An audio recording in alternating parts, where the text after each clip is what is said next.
Another year, another Call of Duty.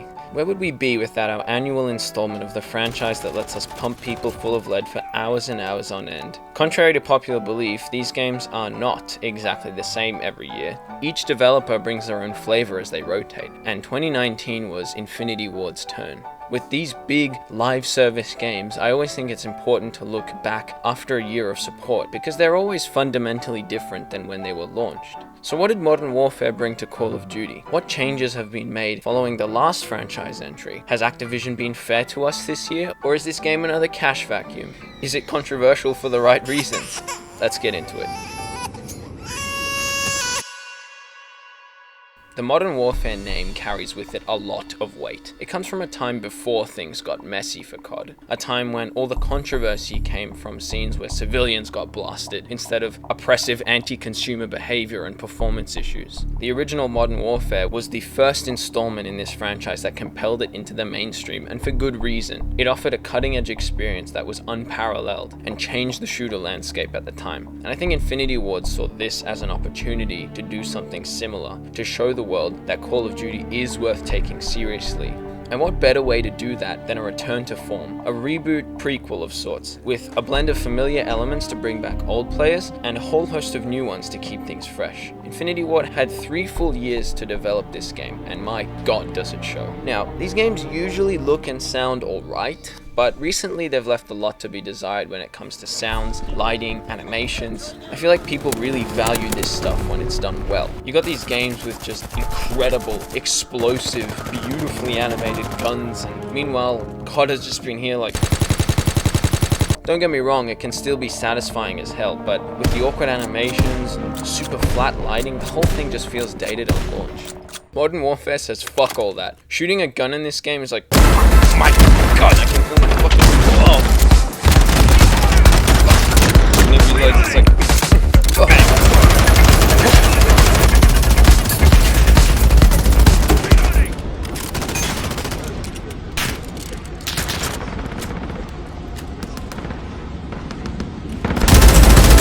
cannot express how refreshing it is after years of them just fumbling with this shit to use weapons that aren't just satisfying to shoot but actually feel dangerous. The animation and sound work here is something truly special. Infinity Ward wants you to feel like you're playing as someone who knows their way around a weapon, and likewise, you'll know when you're playing as someone who doesn't. There's so much attention to detail as well in these guns. Every single one is so faithfully and authentically realized in a way that COD has just simply never captured before. This carries over into the rest of Modern Warfare. This is a technically outstanding game. It doesn't quite have that same flair and excitement as you might expect from COD. It takes a more understated, grounded approach with its art direction. It sells this realism that I rarely experience. This is one of the best looking games I have ever played, and the fact that it runs so flawlessly at 60 frames per second on my PS4 really makes me wonder what the hell is going on at Treyarch. The most memorable moments don't come from huge shootouts and action set pieces, but from these quiet, more muted, tension-filled scenarios they put you in. There's something insanely compelling about starting a level in complete darkness, and for those night vision goggles to just illuminate everything.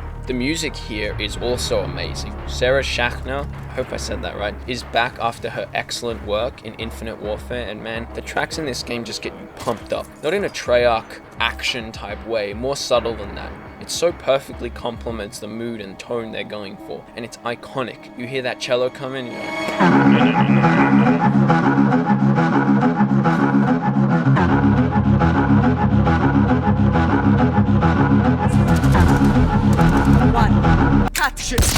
Multiplayer matches also really benefit from this. The music captures that start and end of round intensity that games like Battlefield do so well. Now thankfully, Modern Warfare decides not to ditch the campaign this year, which is important. The campaign always serves as the basis for everything else in these games, the glue which holds things together stylistically, and we'll get to that later. After you get past the mature content warning, the opening establishes that this one is going to be a little darker and more serious than you might be used to. It's confronting, and it's letting you know that there's more of this to come.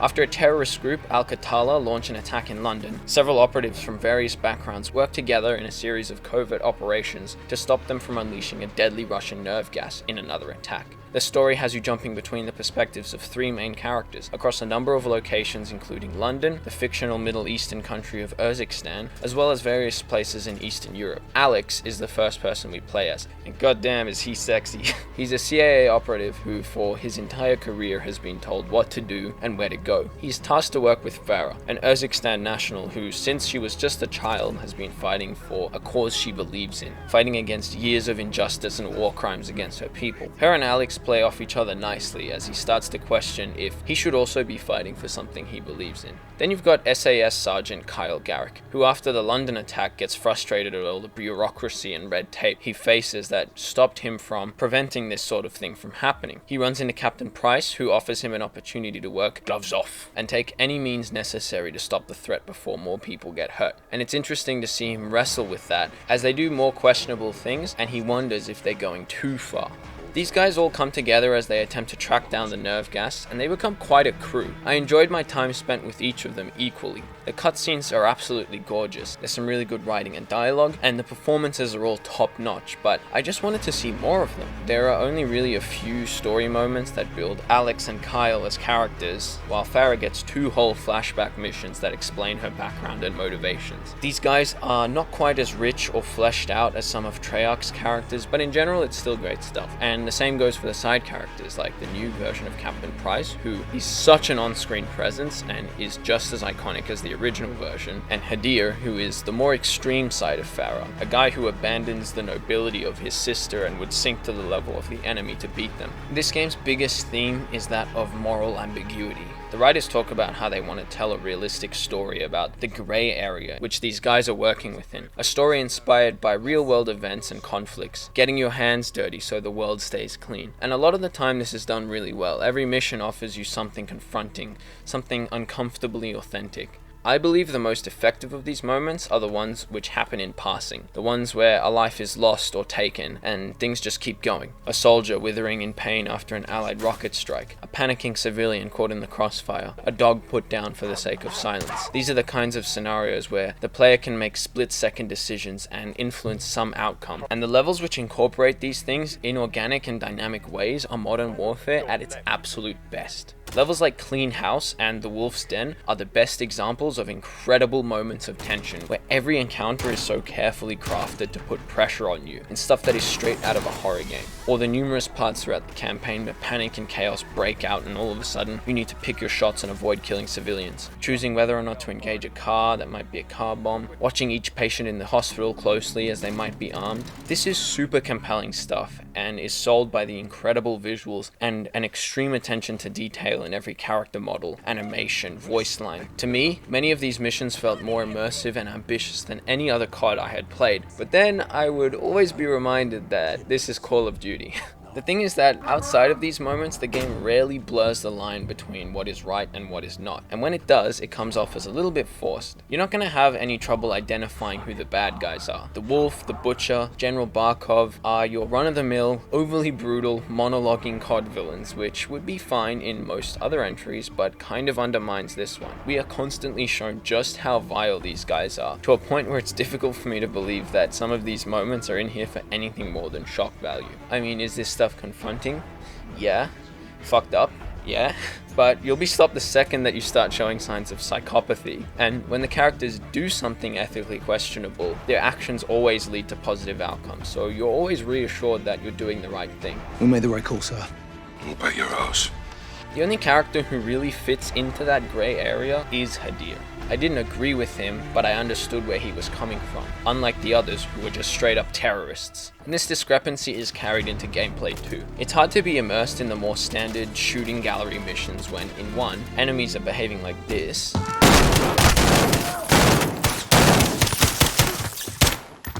and in the next, they're doing this.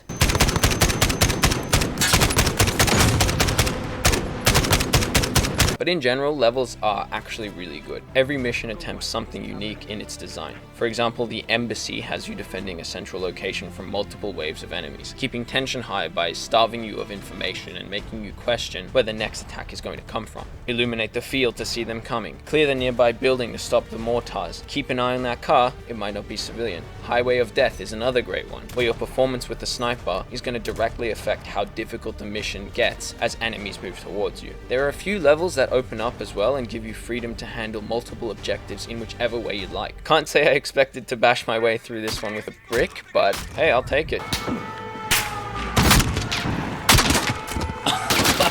Dude.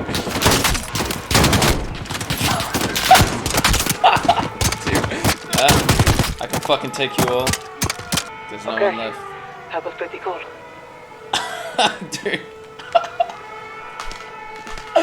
Oh my god. It's a really impressive mix of ideas and mechanics, both from older installments of the franchise and other games, and I really appreciate Infinity Ward's confidence in some of the more unique levels, like going dark. It's the kind of stuff the game needed more of. But it ends after just a few short hours, wrapping the story up nicely before dropping a few nostalgia bait teasers for what I assume is a planned sequel, as well as narrative threads that are carried into other parts of the game. In terms of how it compares in relation to other COD campaigns that I've reviewed on this channel, I'd probably put it here.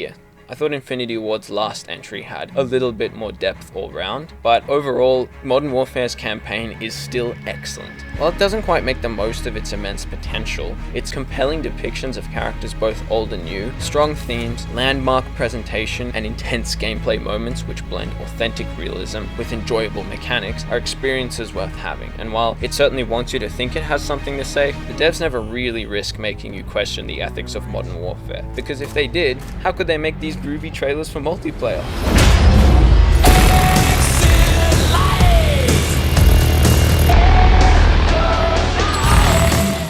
The online component of Modern Warfare is ambitious in a way that this franchise simply hasn't been for the better part of 2 console generations. COD's been playing it safe for years now, and despite a very vocal community, the changes that have been made to the core formula, aside from maybe advanced movement, haven't felt meaningful. It's become tiresome to play these repetitive and static 3-lane maps that just funnel you into other players, to use guns that seem effective in any encounter, to build your class with the same pick 10 system every time. And while Modern Warfare isn't exactly doing anything revolutionary in these aspects, it's refining them to find the best balance between everything that has come before. Sometimes to great effect, and sometimes not so great. For one, Modern Warfare gives players way less restrictions on class customization. You can have up to 5 attachments on any gun, but you've got to account for how each one is going to impact the way it handles. Load them up with too much and you'll spend 2 years aiming down the sights. Are you comfortable firing from the hip? Are you willing to sacrifice some accuracy for ADS speed? What kind of distances do you expect to be fighting at? There's no firing range to test your guns between matches, but for the first time, you can now edit your classes mid-match, so if your fucking Star Wars looking ass revolver isn't working for you, you just kick that motherfucker out. I am consistently surprised at the guns other people make. All sorts of combos, get rid of the stock, elongate the barrel way out, stacks of grips, lasers, scopes. There's guns that will actually transform into other guns when certain attachments are equipped. I mean, this shit is so cool. Remember when you used to see someone's emblem that they spent hours making and think, shit, that's a work of art right there? Well, that's how I feel when I pick up someone's unique weapon. In a game with such amazing attention to detail in all its guns, unlocking attachments and weapon skins has never felt so rewarding. Weapon balance is also in a good place. This was pretty bad at launch, but I think they've leveled things out. You can really feel the pros and cons of each weapon class. It's harder to use an LMG as an all-purpose beast or a sniper rifle as a shotgun. You can use a shotty as a sniper though. For the most part, each weapon class behaves as it should, and the variety of map layouts and sizes across the different modes gives you plenty of opportunities to make each one viable. On top of that, all the perks that you'd expect to hear, and some of the more powerful ones like Dead Silence have been turned into field upgrades, which function in a similar way to Black Ops 4's specialist abilities. Although I gotta be honest, I rarely use anything other than Dead Silence, and I haven't seen anyone use the drones, the shields, or ammo boxes since launch. It's a neat idea, but having to stop what you're doing and manually control or set something up that's not a kill streak is a lot to ask of the average COD player. The maps are where things get iffy. Infinity Ward has steered right away from your typical 3-lane design. At launch, maps were mostly medium to large, heaps of multi-level buildings, little tunnels, ledges, some allowing for vehicles and up to 20 players. Amazing, this is what we've been asking for, right? Well, yeah, but the thing about COD fans is we literally have no fucking clue what we want. These changes in theory should be great, especially with a really slick new movement system, but there are some issues. For one, non-linear maps mean that a large amount of predictability has been eliminated. From any one position, there are hundreds of places enemies can shoot you from, and they'll spawn all around you on the bigger maps. You'll spawn, walk all the way to the other side of the map, and get blasted from spots you didn't even know existed. And this game's time to kill is very low, so it's rare that you have time to retaliate. Playing these maps in modes like Team Deathmatch feels borderline unplayable, but it's usually pretty fun in objective-based game modes like HQ and Search and Destroy, which direct players to one or two shifting spots on the map. They bring action to interesting places and restore some of that predictability that lets you plan and react to enemies. Things have improved over the year though, with the new maps addressing the main complaints, although I haven't really kept track of what's new and what's not, since the DLC is being rolled out differently, and I can't say I get too hyped up to install Data Compatibility Pack 2. But from what I've played, most new maps have been on the smaller side and do feature a more streamlined 3-lane design. I think Shoot House is perfect because despite having a pretty simple layout, the added movement mechanics and unique opportunities to use them give it the perfect balance of fast-paced gameplay and more tactical action as players make use of all the flanking routes. Maps like Shipment don't translate over to this game well at all despite some changes, but it's so small and chaotic that it's impossible not to have some fun. I always enjoy myself way more when there are playlists featuring these maps because I can avoid the absolutely horrendous ones. It seems like the community favors the smaller ones as well. Modern Warfare isn't that rich with content when it comes to your standard multiplayer maps, but it still feels like there's more content here than ever before, thanks to the new modes. Firstly, Ground War, COD's take on Conquest from Battlefield. Large scale, 64-player battles with tanks, choppers, other vehicles. It's awesome, and there's a lot of fun to be had with these massive maps that offer unique control points and vantage positions, vehicle shenanigans, choke points around objectives. No COD that I've played has ever been so dynamic. While I'm super grateful it's here, it's not perfect. There's a reason Conquest works so well in Battlefield. Over there, it's essential to work with your team to stay alive and make advances on the enemies. Ground War is a free-for-all as everyone chases kill streaks. Over there, vehicles are quite complex. A good pilot or a tank crew can tip the scales of a match, not only killing players, but strategically destroying parts of the map. Here it's point and shoot, and then get stuck on some fucking street lamp.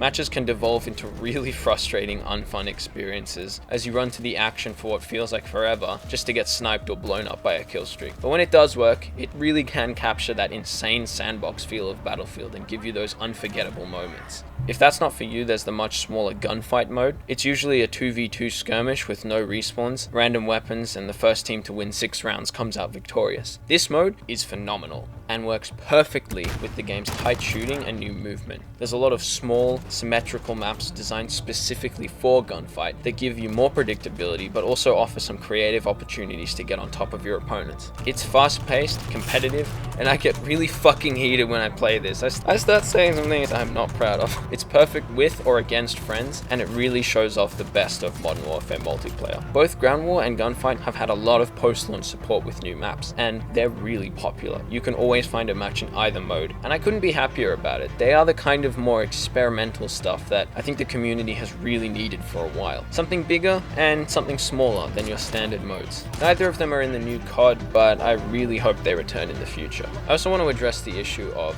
skill or performance-based matchmaking as well. To be honest, this is kind of a hazy topic because it's a bit anecdotal. There's zero transparency about its existence, so we can't say anything for certain, but essentially it's a system that attempts to continually match you with players at your skill level, kind of like something you'd encounter when playing a ranked mode.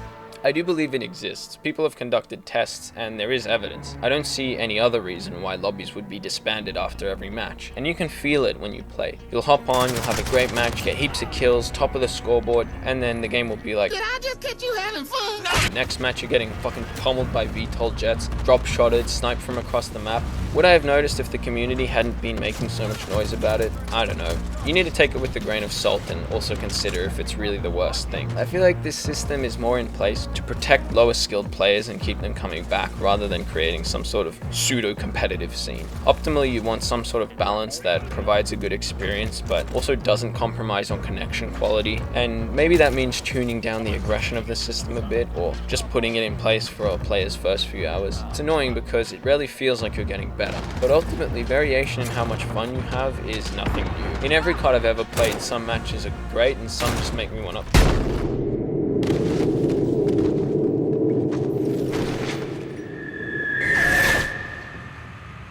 trusted you.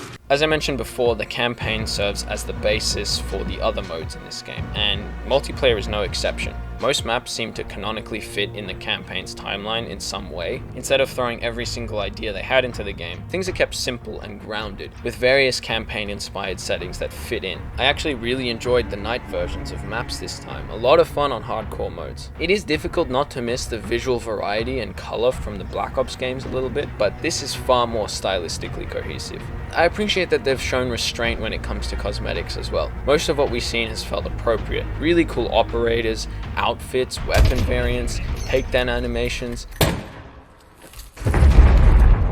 Stuff inspired by real people as well as campaign characters. Some of the more outlandish stuff has seeped in recently, horror movie tie-ins, anime gun skins and that, but you know, I don't find it bothers me nearly as much here because it's a contemporary setting, and if you released a bunch of COD nerds into a modern Battlefield, you'd know you'd see shit like this. And this stuff is selling like crazy, people love it, but I have a lot of friends who haven't bought a season pass in years, but are buying and grinding out every single battle pass in this game, and honestly, all the power to them. Their decisions affect me in no way. Unlike Black Ops 4, where the amount you paid directly impacted the cosmetics, maps, and worst of all, weapons you had access to, this game takes a totally new approach to its pricing model. There's no season passes. Every map that's been added to the game has been free of charge. Instead of the usual 4 DLC packs, the game has operated on a season system, with each season adding a couple new maps and a battle pass that has various free items including weapons, and a ton more cosmetic ones if you want to pay for it. Initially, I was a little worried. Even though the weapons are free, I'm not someone who likes to grind for limited time items, but turns out you can still unlock them after the season ends, so you're not going to miss out on anything that affects gameplay. It's just a beautiful thing, honestly, to see a game where the player count hasn't dwindled with each DLC release, divided into those that want to pay and those that don't. The insidious loot boxes, the supply drops, the 16 monetization schemes are behind us now.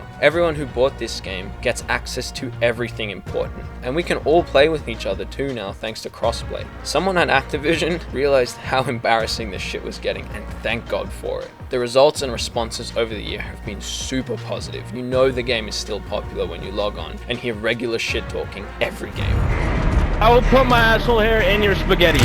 This is what an industry-leading franchise should be doing, setting an example, and that's why despite having mixed feelings about the actual gameplay, there have been such massive leaps in the right direction that I can't help but adore Modern Warfare's multiplayer. I haven't been quite as glued to it like I was with Black Ops 4 or World War II, but unlike those games, I feel like this one is seething with potential and is just getting started. I'm not ready to move on yet. The core shooting is so good that all it needs is a couple smaller maps, and this would easily be the best COD multiplayer since Black Ops 2.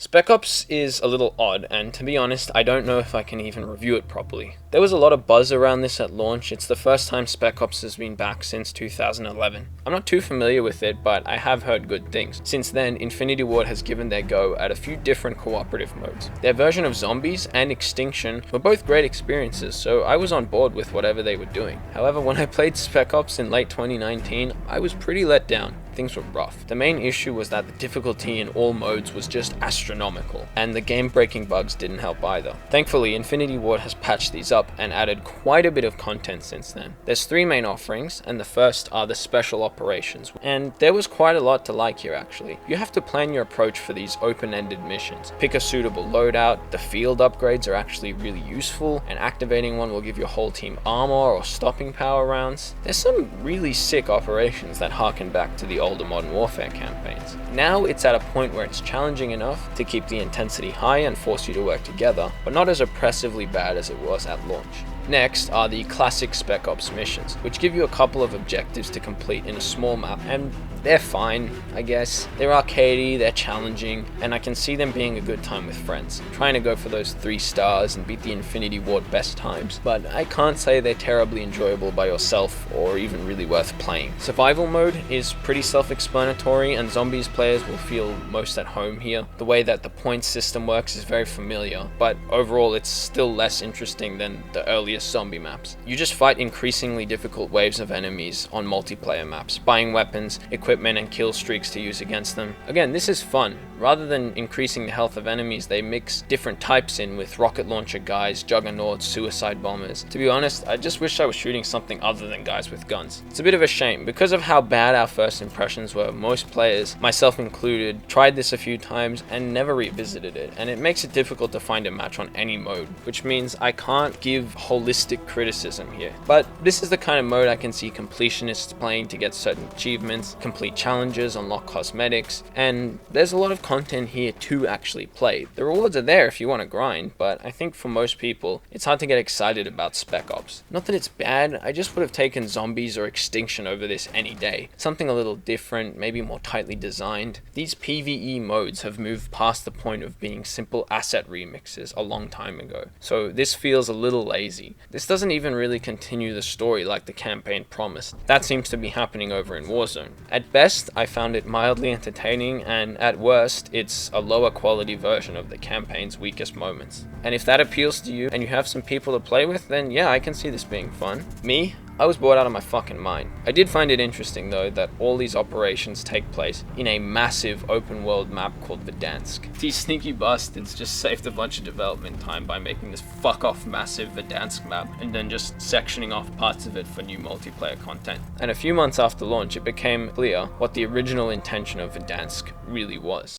I'm gonna say it out the gate, Warzone is not for me. There was a time when my friends and I were on that battle royale craze, but these days we've moved on for the most part. But I'm still gonna talk about it briefly because I can tell you that even though I may not enjoy it, I still appreciate it big time. You see, the thing about Warzone is that it fills a massive gap in the market that's been there since this whole BR trend started. That is a contemporary, high quality battle royale that takes itself seriously and is free to play. No advanced movement, no cartoonish art style, no barrier to entry. And the fact that Call of Duty was the one to fill that gap is honestly a surprise, even though they were the most obvious choice. Unlike Blackout or Firestorm, remember Firestorm? Warzone has had a constant and healthy player base across all platforms. It's always easy to get into a 150 player game, even a year after launch. Millions of people have been introduced to Call of Duty, and it's generating more revenue for Activision than ever before, which is honestly a win-win for everyone. They get all the cash, and premium players get content for free. It's become a real mainstay in the gaming landscape, and it's refreshing to hear that it isn't being abandoned at the end of the year, but support is going to continue going forward, which I wish was the case for multiplayer as well.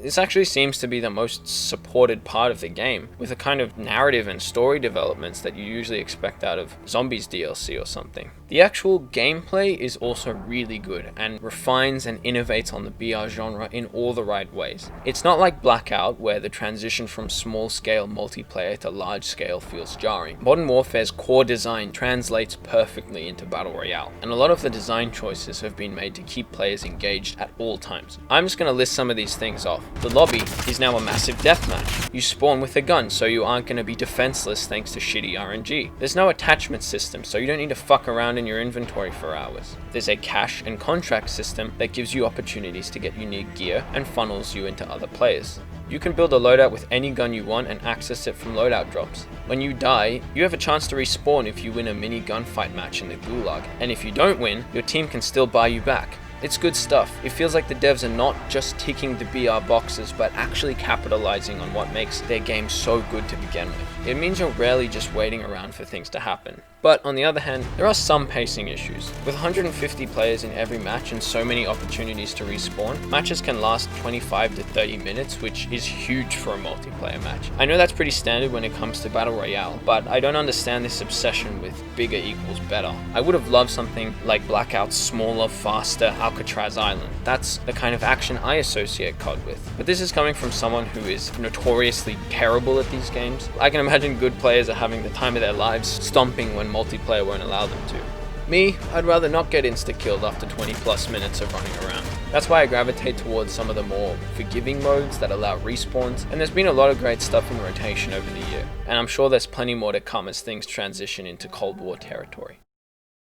And with that, we reach the end of our discussion. Infinity Ward did such a phenomenal job with this one. This is a Call of Duty that is truly different, an installment that has not only caught up, but surpassed what the other industry players are doing, and hopefully has set a precedent for them to follow. The biggest disappointment is that Activision is moving on. If there was one more trend to break, with the global pandemic and Modern Warfare's immense popularity in 2020, it should have been that of the yearly release. Seriously, 1 year is just not enough, and I'm sure Cold War could have used another year in development. There's so much potential for this one to just keep getting better and expanding across all its modes, but oh well. As it stands, this is still one of the greatest entries in the franchise. It's definitely polarizing, and if my review shows anything, it's that you can't please everyone. And while I, like many others, may not personally enjoy or agree with every decision made here, it's hard to deny the amazing content in this package. From its revamp in presentation, to its memorable campaign, to its ambitious and consumer-friendly online components, Modern Warfare has truly shown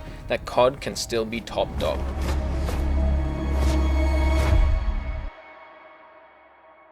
Welcome to the end of the video. I hope you enjoyed. Again, I'm trying to stick with smaller scale videos. Take things one game at a time rather than 5. This was kind of an important one for me. The first video I ever uploaded was essentially the same thing, but about the last COD. So looking back on that has shown me not just the progress that this franchise has made, but also how much progress I have made as a content creator. Yeah, that video is pretty rough, but I still stand by most of what I said. Anyways, like, comment, subscribe, all that, and stay tuned for more content coming down the line. See you in the next one.